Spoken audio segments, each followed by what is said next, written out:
Let's just skip the boring economic textbooks today and dive right into reality for this explainer. We're looking at a concept called the broken staircase, why prices never come down. It's going to answer that nagging question we all have, why on earth do prices never seem to drop? Okay, cast your mind back to 2019. Think about your normal, routine trip to the grocery store.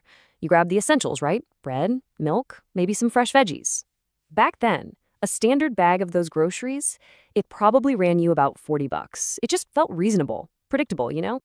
But man, look at the reality we're living in today. That exact same bag of groceries, literally the exact same items inside, is now closer to $70. The stuff inside hasn't changed one bit, but that receipt, completely different story. And this brings us to this massive, frankly infuriating contradiction in our daily lives. I mean, we're watching our favorite meals physically shrink, rent keeps climbing, subscriptions are quietly creeping up. It makes us wonder, if inflation actually slowed down, like the evening news keeps confidently telling us, why didn't prices go down with it? Section 1, the broken staircase effect. We're all basically holding our breath, waiting for normal to return. But I looked into this, and actually, normal is totally gone. Let's look at why. So, economists have a very specific kind of technical name for this mechanism. They call it sticky prices. Basically, it's an economic phenomenon where prices strongly resist moving downward, even when the underlying conditions that cause them to rise in the first place have completely vanished. But honestly, there's a much easier, much more visual way to think about this. The thing is, prices don't act rationally. When inflation hits, they shoot up like an elevator, right? Frictionless, fast, straight to the penthouse. But when conditions improve and they're supposed to come back down, they come down like a broken staircase. It's like you're lugging heavy boxes down uneven, shattered concrete. It's slow, it's incredibly difficult, and there is so much friction. Which brings us to Section 2, how the system actually works. We're going to break down the 3 cold, rational business mechanisms that are keeping your monthly bills permanently stuck at the top of those stairs. Now, it's absolutely crucial to understand something here. This isn't about cartoon villains sitting in boardrooms just being evil for the fun of it. It's really about pure business psychology.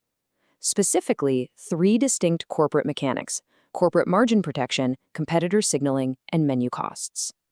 Let's start with that first one, margin protection. Imagine your absolute favorite burger used to cost $5. Suddenly, inflation hits, and boom, it's an $8 burger.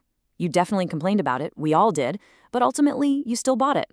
And once a company realizes you've survived that higher price and adapted, well, voluntarily lowering it back to $5 literally feels like losing money to them. They've found your new breaking point. And this brilliantly illustrates the second point, competitor signaling.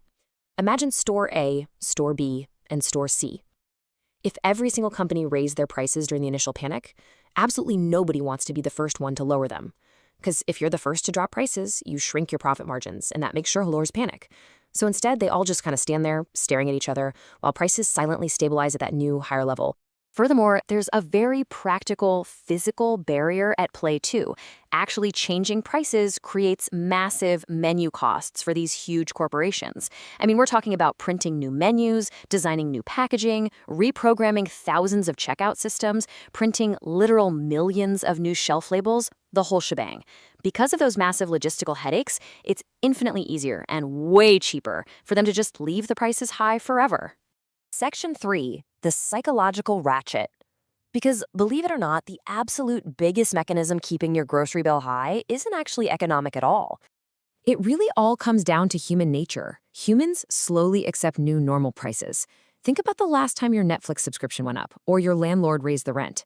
In that first week, it feels completely insane, right? You're fuming. But 6 months later, you've completely accepted it. It just becomes a background fact of your life. Which leads us to this somewhat brutal quote. The system doesn't need you to like higher prices. It only needs you to eventually accept them. The ultimate realization of this explainer is that our own consumer adaptation, us just getting used to it, is the exact fuel keeping this entire machine running. Economically speaking, prices move exactly like a ratchet gear. You get these really easy, frictionless upward clicks when costs rise. Click, click, click. But the exact moment you try to go backward, the second you try to push prices downward, the teeth of that gear just lock into place. There is massive, almost immovable resistance to lowering that baseline. Now, okay, to be fair and completely objective here, many businesses genuinely did face massively higher costs over the last few years. Things like shipping and logistics, energy, labor, raw ingredients, commercial rent, they all skyrocketed. That initial pain that drove prices up, it was incredibly real. However, here's the catch. Once those supply chain issues finally resolved, and once the market proved that you and I would actually tolerate paying more, reverting to those old 2019 prices simply stopped making sense for any company. I mean, why go back when the new reality has already been stress tested and accepted by the consumer? And this leads us to a pretty uncomfortable existential truth. When you hear the news say, hey, inflation is slowing down, that just means prices are rising slower. It does not mean they're reversing. Most prices were literally never designed to go back down. So we kind of have to stop waiting for the old economy to return because, well, it probably isn't coming back. So I want you to really think about your own breaking point today. What specific price increase frustrates you the absolute most? And more importantly, did you actually stop buying it or did you just adapt?